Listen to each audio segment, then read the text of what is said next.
Welcome to the Q Podcast. Q is about conversation. If we're really concerned about ending poverty, we've got to be more concerned about creating justice. Our cultural products as Christians need to both defy and resonate with the culture. And God's doing amazing things. His church is expanding, his church is growing. It's not what's the purpose of my life, it's what is the purpose that's been assigned.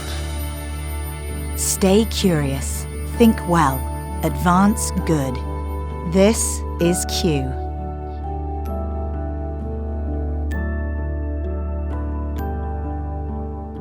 Welcome to another edition of the Q Podcast. I'm Gabe Lyons, and today our podcast is going to be really focused on the state of women.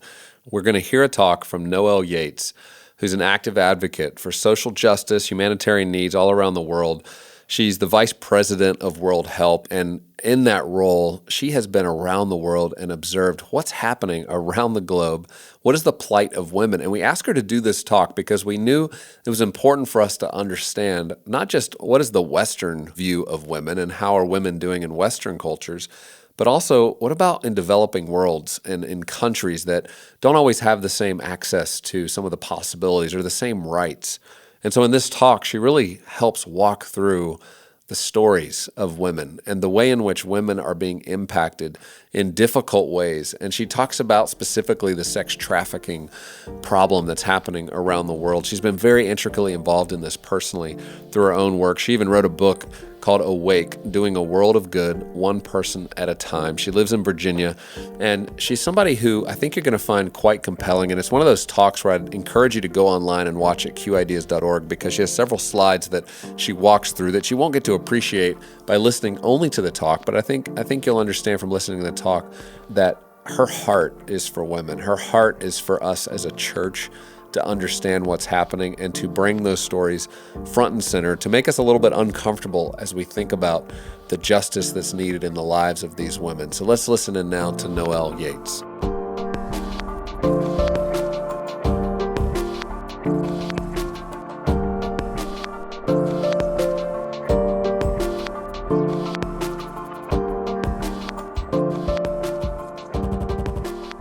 You may choose to look the other way, but you can never again say that you did not know. And those famous words from William Wilberforce, they now haunt me because now I know. And I guess I had always heard the stories, but I first stepped foot into that darkness, and it was gut-wrenching and heartbreaking to see women treated merely as animals with no concern for their lives or well-being.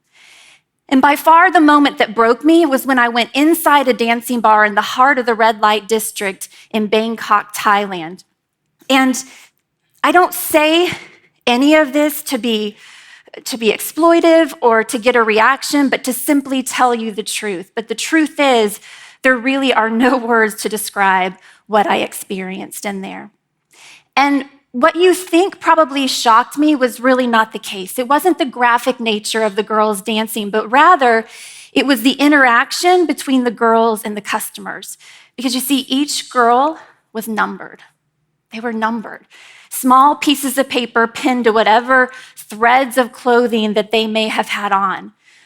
But while they were just numbers, they might as well have read broken, unloved, worthless, captive, slave. Because that's what I saw behind their empty eyes. It was like they were marked and tagged like cattle, and men simply called out whatever number they wanted as if they were being sold to the highest bidder. 15, 27, 195, pick a number, any number. We estimated there was probably 200 girls in the bar that night just based on their numbers. It was degrading, it was disgusting, and it was completely infuriating. And I found myself surrounded by men, many American, who had no shame in what they were doing. You see, all of this started back during the Vietnam War when soldiers would come to Thailand for their R&R. And you fast forward 40 years, and now you have a booming industry with 9.4 million men coming to Thailand every year for sex. 9.4 million. And before you try to convince yourself that these are all seedy-looking men, they're not. Many of them look like your next-door neighbor or someone you would go to church with. And it was all I could do to stay strong while I was in that bar. I had stayed strong for days, hearing story after story of women affected by this work. But what I was seeing on that night was too much. And I finally made it out of that bar to our van waiting nearby. And when I got in the van, I lost it. I mean, I literally lost it. I was sobbing, ugly cry. I felt like that character in the movie The Green Mile that breathed in everybody's pain and suffering. And it was like I had breathed in so much evil and I just had to get it out. And we've all heard that quote that God never gives us more than we can handle, right? I mean, I used to believe that. I used to live my life by that. But I don't believe it anymore. I believe God often does just that. He gives us way more than we could ever handle on our own. And our Thai World Help partner, she was sitting there patiently waiting for me to regain my composure. She does this work day in and day out. She has seen it all. And when I finally could get some words out, I simply just said, "How do you do this? How do you do this every day?" And she just said, "If we don't go in there, who will? If we don't go in there, who will?" The greatest injustice of poverty is that it robs people of choices, and women are impacted the most. But while so many of them may not have a choice, I do. And I can choose to look the other way and ignore the injustices happening all around me, or I can choose to live my life awake enough to make a difference. And as we talk about the state of women today, there's so many things that I could share with you. I could tell you about how many women live in extreme poverty. I could tell you about how the search for clean water around the world robs young girls of an education. I could tell you how gender-based violence kills more girls than cancer, malaria, and even traffic accidents combined. But instead, I want to go about this from a different angle this morning. And to do that, I need your help. Because today on the planet, there's about 7.5 billion people. And out of that, about 3.7 billion are women. So I'm going to ask all of you to stand up with me. And as you're standing up, I want you to look around and kind of absorb this, because we in this room, we're going to represent the global population of women, 3.7 billion. Okay, you got it? All right, before you get too comfortable, I want everybody to sit down except for these first two rows. Everybody else sit down. Now, you here in the first two rows, you're going to represent the population of American women. There's 164 million American women today. Now, here's what I want you all to get. The ones that are standing, as you're looking at them, that's less than 5% of the global population. So we here in the United States represent less than 5%. So perhaps, as we're talking about the state of women, we should be looking at the whole room and not just the first two rows. You guys can sit down, thank you. And this morning, that's what I want to share with you. I want to talk to you about the choices facing women today and the choices so many women deserve. And as I share with you these stories and introduce you to these women, I'm hoping that your minds and hearts will be imprinted and tagged and even branded, if you will, by the choices that these women have to make. And here's the first point I want you to consider. A woman has the right to choose to rise above. The red light districts of Bangkok are overwhelming. There is bright lights and wall-to-wall people, and everywhere you turn, women and girls are being sold. In fact, just steps from my hotel was this huge sign that says, "The world's largest adult playground." And it was in this chaos that I met a girl named Om in a bar. And Om had been in the sex industry for a couple years. You see, culturally in Thailand, it's the daughters, the girls' responsibility to financially provide for the family. So they come to the big city looking for work, only to realize they have no education, no skills, and the bars are the only place that offer them a safe place to sleep. They start off as a cashier, one thing leads to another, and before they know it, they're trapped in this industry.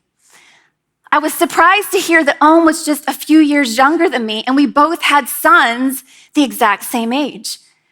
And for a split second, I thought, wow, we have so much in common. And then I realized our lives could not be further apart because we both love our sons. We both want the best for them. We both want to give them all the opportunities. But I have options on how I do that. I have networks of influences and friends. She has little to no options at all. Poverty has robbed her of all those choices. And it just didn't sit well with me. It didn't seem fair that girl had had her innocence swept away in an instant simply because she was poor, simply because she lives in an area of the world overcome with poverty. And I love the quote that says, "Let us be the ones to say we are not satisfied that your place of birth determines your right to life. Let us be outraged, let us be loud, and let us be bold." Those words were spoken by a great theologian named Brad Pitt. Now, I don't claim to know what Brad Pitt believes, but I do know what I believe. And I wish that as people of faith, when we saw the injustices around the world, that's how we felt, that we wanted to be outraged and loud and bold about it. But too often we just get overwhelmed. It's uncomfortable to be bold. It's much easier just to be numb and to forget that the world is experiencing unimaginable circumstances of war, conflict, genocide, disease, slavery, and oppression. That's just not part of our everyday life. But if we want women to rise, if we truly want to restore the choices that poverty has stripped away, then we also must rise. We have to be bold enough to make a difference, bold enough to change. Women deserve the right to rise above. And here's the second point I want you to consider. A woman has the right to choose her dreams. Nan's story is heartbreaking because when she was just 11, she was taken from her rural village in Thailand and sold to a family in the city to take care of their elderly parents. But as you can imagine, as an 11-year-old little girl, she was too small to lift that man and woman in and out of bed. So frustrated that she couldn't do the job that they purchased her for, they sold her to a bar. And at that young age, she found herself in the middle of an unspeakable situation in the heart of the sex industry. And for most girls, that's where their story would have ended. But for Nan, it was just the beginning. Because I met Nan and other girls just like her at our safe house right there in the heart of Bangkok. And there they were happy and safe and loved. And for the first time in their life, they thought about dreaming. You see, they were hearing about a God whose love is unconditional. And what I'm starting to see is that hope and dreams go hand in hand. And when you give someone hope, they're finally able to dream. And that's what had happened, because now Nan is studying to be an engineer. Every girl, every woman deserves the right to dream. A woman has the right to choose life. I want to introduce you to Lakshmi. See, Lakshmi was forced into the sex industry by her parents. She is from a remote tribe in India called the Banchara. In the Indian caste system, the Banchara, they are the lowest of the low. They lack economic opportunities and development opportunities. And really, their beliefs and lifestyles should be kept in secret, but it's lived out in the open for anyone to see. You see, they practice a tradition that goes back 500 years, where the eldest daughter in the family is forced into prostitution at the young age of 12. These girls grow up knowing that that's going to be their future. It happens right under the noses of the parents, to the point that they build a room off of their home for the girls to do their work. And the entire community lives off of the earnings. This is what their whole community is based on. And what makes it even more tragic is what started affecting just the eldest daughter now affects all the girls in the community. And I met Lakshmi, and 10 years after she had entered the trade, she now had 3 children from the same customer. She told me this is the only way to feed her children And her beautiful daughter walked in while we were talking, 7-year-old daughter. And I was shocked to hear her say that unless something changes, she will have no choice but to force her daughter into the same work. Lakshmi deserves the right to choose life for both herself and her daughter. And we're providing her a way to do just that. Because right there in the heart of the Banchara community is a beautiful building with rows of bunk beds for girls that have been rescued from the sex industry. There they're safe. There they're getting an education. They're learning about a God who loves them. And here's the incredible thing. When you help just one of these girls, you're ending this vicious cycle for generations to come. That means her daughter won't go into the industry, and her daughter, and so on. And here's the final choice I want you to consider. A woman has the right to choose freedom. By far, what impacted me the most in the Banchara community was a visit to a village called Pampur. And it was here that the reality of the dowry system hit home, because not only do the girls have the responsibility to provide financially, but you add the dowry system to that, and it's just overwhelming. Because the dowry is where the parents of the groom have to pay the parents of the bride in order to arrange a wedding. It can range anywhere from $5,000 to $20,000, and that responsibility falls onto the daughters. So you add to that corrupt moneylenders, and these girls can literally end up working the rest of their lives just so their brothers can get married. It was infuriating. And I met an 18-year-old girl named Myrna. She'd been in the industry since she was 12.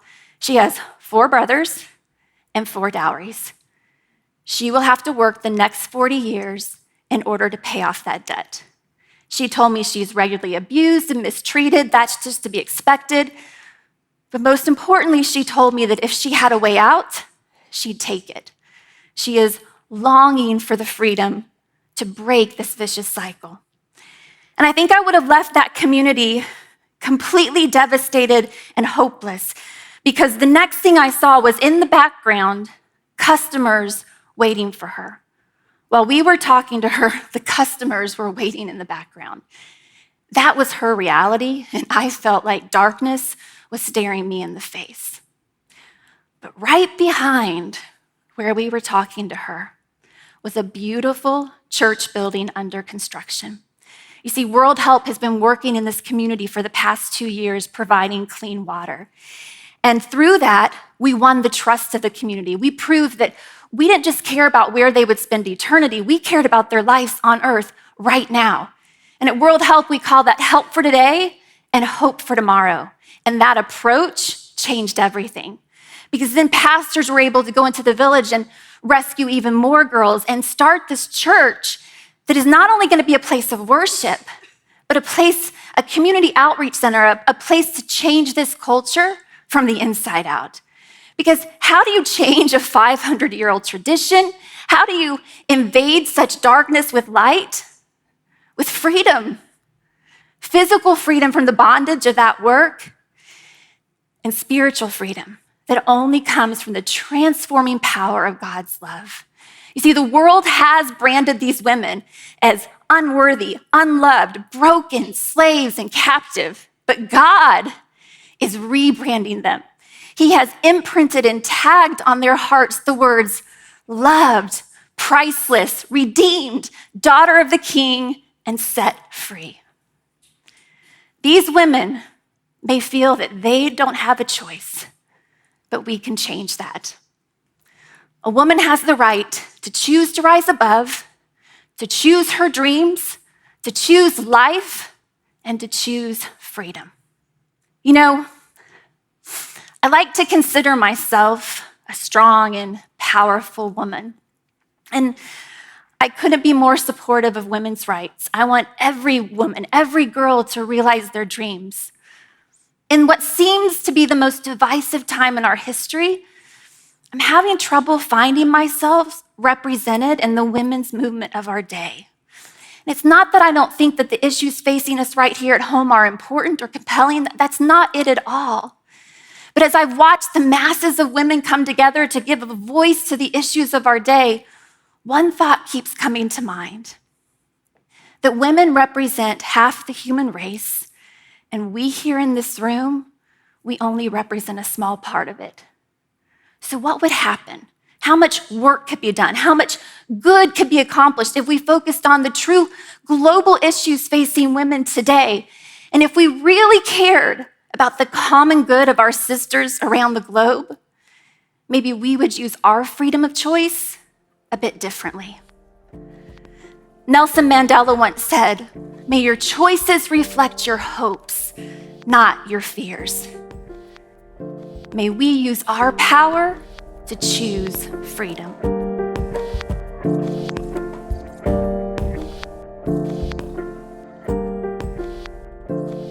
Noel does a powerful job of helping us better understand something that's just difficult to hear. I mean, it's difficult to hear these stories. It's difficult to have this kind of put front and center for us to just understand how difficult the lives of some of these women are and the world that they're living in, that they had no choice, no option. It's just been what's presented to them. But therein lies this opportunity for us as the church, as Christians, to engage this, even when it's difficult. And so I'd encourage you to just learn more about their work, how Noel's leading in this, how she's trying to galvanize more and more people, more and more churches, more and more leaders to step in to this fight that you would think at this point in history would have ended, and yet you realize it's actually grown worse, that there's still challenges ahead of us, that there's so much work to be done, and it's going to take all of us, and it's going to take a multitude of ways of trying to engage this. But I would encourage you to think about World Help as a partner. They're a great partner who's working on this in so many different locations, and specifically in India and Thailand. And I hope that you'll engage with them and think about this and look at Noel's book, Awake, Doing a World of Good, One Person at a Time. Well, thanks again for being with us for this edition of the Q Podcast. Thank you for learning with us. Thank you for expanding the way you view the world because of your intentional engagement to take time to develop yourself, to expose yourself to other people who are out changing the world and restoring lives and working in some of the most difficult and dire circumstances. But we hope you have an incredible week and that you're inspired to think about how might God want to use you to be a part of advancing good in our society.